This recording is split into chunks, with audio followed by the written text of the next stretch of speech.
was like. We were glued to each other, yes we were. And in a room full of people, we lost our sight. We're only us and no others, only us.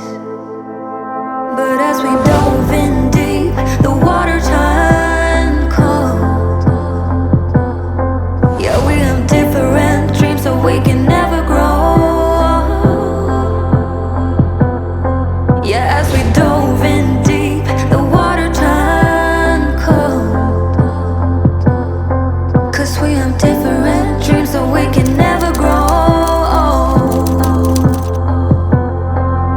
It's sad to know, it's sad to know, it's sad to know that we'll become strangers again, strangers again, strangers again. It's sad to know, it's sad to know, it's sad to know that we'll become strangers again, strangers again, strangers again. A part of me is living a lie. I want you like the first time when we began. But as we dove in deep, the water turned cold. Yeah, we have different dreams, so we can never grow. Yeah, as we dove in deep, the water turned cold. 'Cause we have different dreams, so we can never grow.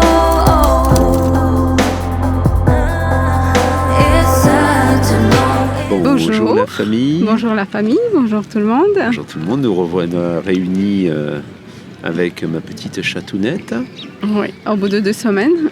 2 semaines de séparation difficile.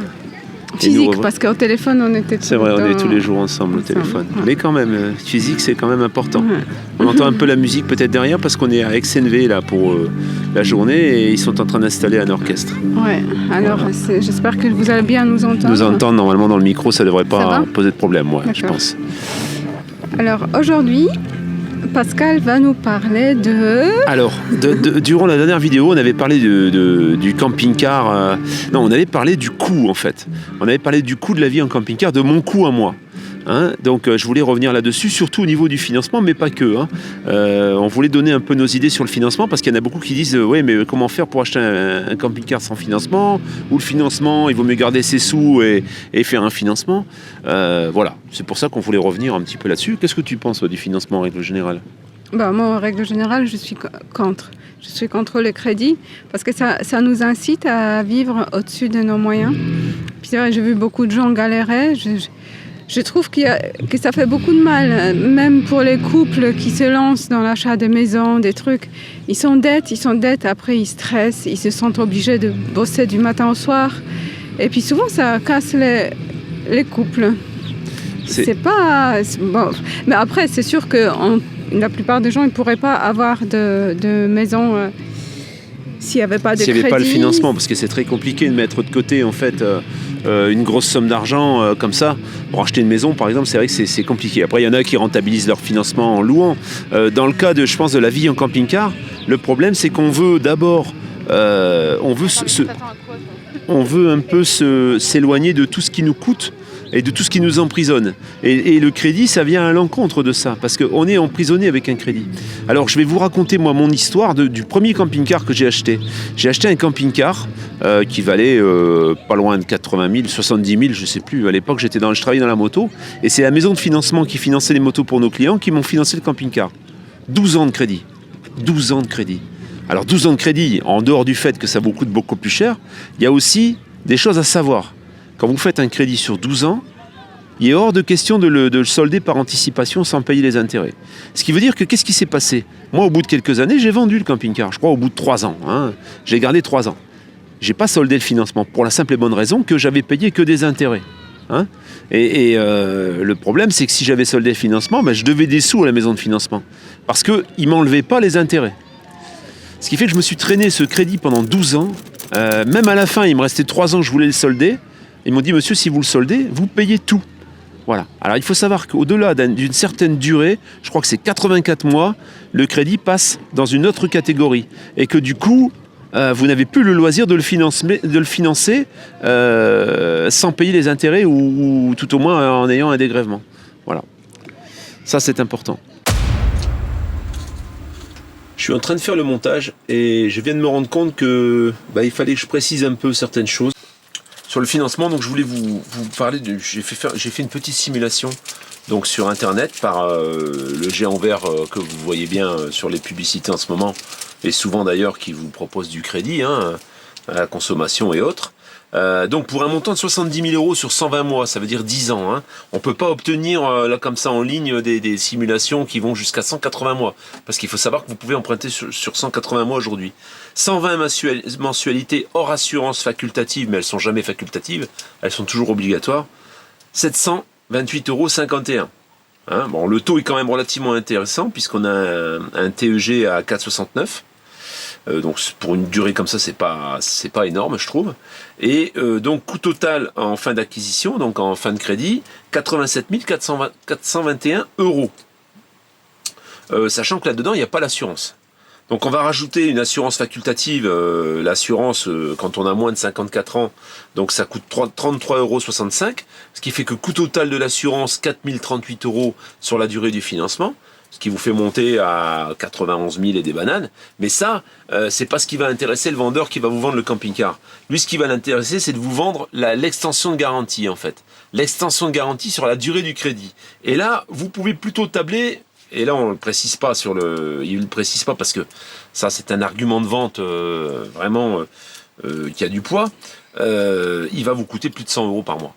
Plus de 100 euros par mois sur 120 mois, faites le compte, ça fait 12 000 euros. Pourquoi on vous incite à prendre cette garantie ? Parce que déjà, ça vous fait un prétexte pour rallonger votre durée de crédit. Il faut savoir que les vendeurs de véhicules, quels qu'ils soient, que ce soit des motos, des camping-cars, des bateaux, peu importe, ils sont commissionnés sur le crédit. Et au plus ils vont vous passer de la durée et de l'assurance, au plus ils vont avoir de commission. Alors bon, moi je me souviens d'une époque où j'étais dans la moto, le commissionnement c'était des bons cadeaux en fait, mais ça pouvait aller très très vite. Si on vendait quasiment les motos avec le financement, c'est pas la moto qu'on vendait, c'est le financement au départ.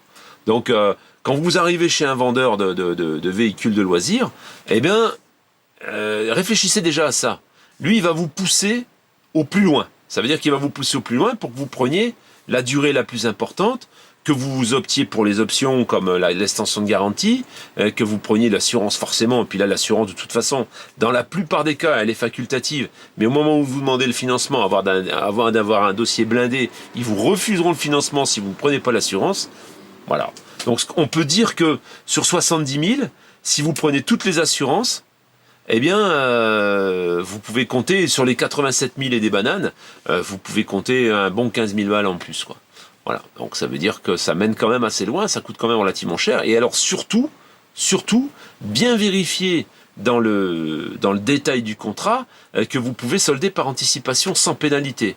Parce que là, sur des crédits, comme je le disais, sur des crédits qui dépassent 84 mois, en principe, vous sortez du contexte financement crédit à la consommation. Et là, il n'y a plus les mêmes règles. Voilà. Petite parenthèse importante. Ouais. Qu'est-ce qu'on peut dire d'autre ? Puis je pense que quelquefois, il vaut mieux être plus patient, de mettre de l'argent de côté et être tranquille par la suite que se mettre la pression. Voilà. Puis je vais dire, un camping-car, c'est sûr, on peut être dans un camping-car très luxueux, on peut être dans un camping-car qui vaut 100 000, 200 000, peu importe. On peut aussi être dans un camping-car, il y a des camping-cars à partir de 4-5 000 euros. Alors c'est sûr qu'il ne faut pas s'attendre à grand-chose. Mais j'ai par exemple une abonnée cette semaine qui me disait qu'elle avait 3 500, 4 000. On peut tout à fait trouver un camping-car à ce prix-là, avec un peu de bricolage, etc., et de pouvoir faire la même chose qu'avec un camping-car plus cher. C'est ça, mais c'est juste, moi, c'est pareil, quand j'ai vu ces magnifiques camping-cars au salon, c'est sûr que ça donne envie. On s'est dit, on calcule tout de suite, tant et tant par mois, c'est faisable. Et puis après, on se met dans un pétrin. Je dirais que si vous avez vous voulez acheter un camping-car, vous avez les moyens, vous avez un salaire et vous pouvez tout à fait vous permettre d'avoir un crédit, ne le prenez pas sur une longue durée. Ne le prenez pas, prenez-le sur la durée la plus courte possible. Pour la simple et bonne raison qu'en 12 ans ou en 15 ans, votre vie peut changer et basculer complètement. Et vous vous retrouvez avec ce camping-car. Moi, j'ai acheté le camping-car. Les mois qui ont suivi, j'ai eu de séparation. Donc je me suis retrouvé avec ce camping-car à payer. J'y ai vécu pendant une année. Ensuite, je m'en suis un peu servi. Je suis parti un petit peu à droite à gauche avec. Mais au bout de 3 ans, voilà, j'avais la compagne que j'ai rencontrée qui ne voulait pas entendre parler de camping-car. Qu'est-ce que je fais avec le camping-car ? Je le vends. Je m'en sers pas. Je le vends et puis là, au moment de la vente, je n'ai pas lu entre les lignes du financement. Et voilà. Je me retrouve avec un gros problème. Quelque chose que j'ai payé dans les 600 ou 700 euros, je crois. 680 euros de mémoire, il me semble, tous les mois. J'ai terminé de le payer il y a 3-4 ans, quoi. Voilà. Ouais. Voilà le problème. Ça s'appelle le piège à... Ah, CON. Mais bon, je pense que le piège à CON, on en est tous là. Aujourd'hui, les gens même achètent des télévisions à crédit. Les gens achètent tout à crédit. Et ça, c'est en effet une inertie et une charge. Parce que c'est devenu la normalité. C'est devenu la normalité. C'est comme tous les restes. C'est comme qu'on est obligé de manger la viande. On est obligé de manger les produits laitiers. On est obligé de prendre un crédit pour... avoir ci pour avoir ça. Voilà. Que quand il est à vous, le camping-car, c'est un souci de moins. Il est à vous. Ça veut dire que si ce mois-ci, vous n'avez pas d'argent, vous dépensez pas d'argent. C'est tout. Alors que si vous avez un crédit, vous êtes obligé de payer au moins votre crédit. Et souvent, des crédits, si vous prenez un beau camping-car, c'est souvent plus près des 600, 700 euros que des 300, je vous le dis. Voilà. Après, ça coûte presque autant qu'acheter un appartement. Voilà. Alors après on dit mais au moins c'est à moi, moi je loue, machin. J'ai lu plein de commentaires comme ça. Ouais, d'accord, je préfère payer quelque chose qui est à moi, mais quelque chose qui est à vous, au moment où vous aurez fini de le payer, si ça se trouve, il vaudra même plus la moitié, quoi. Hein ? Voilà. Voilà. Hein. Et qu'est-ce que, à part ça ? À part ça, Oui, après, j'ai eu des commentaires sur, j'oublie la mutuelle. Qu'est-ce que c'est une mutuelle, hein ? Ce que je disais justement, une mutuelle, c'est quoi ? Moi aussi, je ne vis pas dans le camping-car, mais je n'ai pas de mutuelle. Moi, j'ai pas de mutuelle. Moi, je payais une mutuelle quand j'avais une société, une mutuelle dont je me suis jamais servi d'ailleurs, j'en ai jamais profité, je payais peut-être 150 euros, je crois, mensuel, elle couvrait tout, j'en ai jamais eu l'utilité. Et aujourd'hui, j'ai jeté en l'air. Alors je vais pas non plus dire, il faut pas prendre de mutuelle, si vous voulez, prenez une mutuelle. Mais ça, pour moi, ça fait pas partie des frais fixes mensuels de la vie en camping-car. Mais moi, ce qui m'est arrivé, quelque chose de rigolo, parce que tous mes clients me disaient, t'as pas de mutuelle. Je dis, c'est peut-être important finalement avoir mutuelle. Alors je me suis renseignée, je suis allée, je ne vais pas citer le nom pour ne pas créer de problème, dans une agence pour savoir combien ça coûte et tout. Il y avait un jeune, je pense qu'il ne devait pas être commissionné sur des trucs. Il m'a regardé, mais ça ne sert à rien, qu'est-ce que vous voulez faire avec la mutuelle ?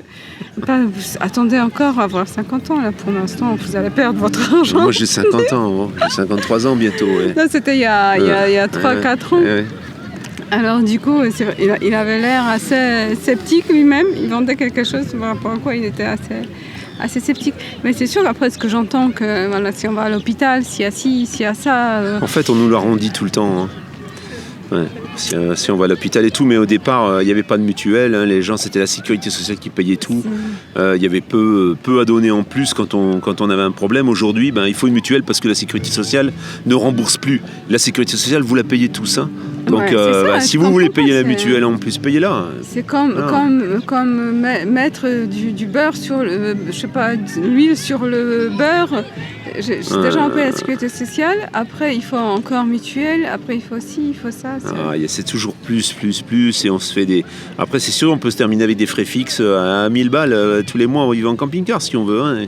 Il n'y a pas de problème. Hein. Et avec c'est pareil. Si je sors dans la rue, je peux me faire écraser par la voiture. Si je suis dans un appartement, je peux me faire cambrioler. Si je suis avec les scies.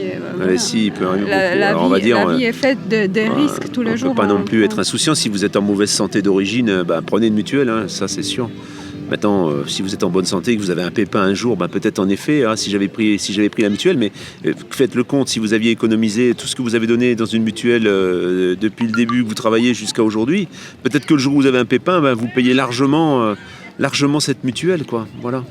Je pense que le problème, c'est qu'on nous fait vivre dans la peur, continuellement dans la peur. Il faut avoir ci, il faut avoir ça, il faut Et comment je vais faire, et si j'ai Ouais. pas ci, et comment je vais faire si j'ai pas ça. Et ça marche Et super qu'est-ce qui va bien, hein. m'arriver Dans tout la le temps, nature, c'est- c'est dangereux. Il faut pas aller. C'est pareil, hein, il y a Kangouvan qui a interviewé des gens, des jeunes de 30 ans, 26 ans, 29 ans, je sais plus, qui vivent dans un camion aménagé. Et alors ça m'a interloqué, je lui en ai parlé. Qu'est-ce que ça vous coûte pour manger? Zéro en fait. Ils vont récupérer à manger derrière les... Comment ça? Derrière comment je t'ai Magasins dit bio. des magasins bio. Bon, ça c'est un autre extrême. C'est extrême, mais je veux dire, voilà. C'est Le- juste pour montrer que, de toute façon, rien peut nous arriver de plus grave. On ne peut pas tomber plus bas Ouais. que la terre. Qu'on peut toujours s'en sortir et il y a toujours une possibilité qui arrive en moment voulu. Les choses arrivent en moment voulu. C'est clair. Et donc pour résumer tout ça, moi je dirais la vie nomade, elle commence déjà par se débarrasser des obligations comme le crédit. Donc si vous commencez dans l'idée de... Alors si vous achetez un camping-car pour vos loisirs, que vous travaillez, vous êtes dans une vie classique avec une maison, etc., et que vous avez les moyens, pourquoi pas. Mais si vous comptez vivre librement, ou pseudo-librement, tout au moins le plus librement possible, évitez de vous foutre un crédit dès le départ, quoi, parce que là, vous allez forcément le regretter à un moment donné.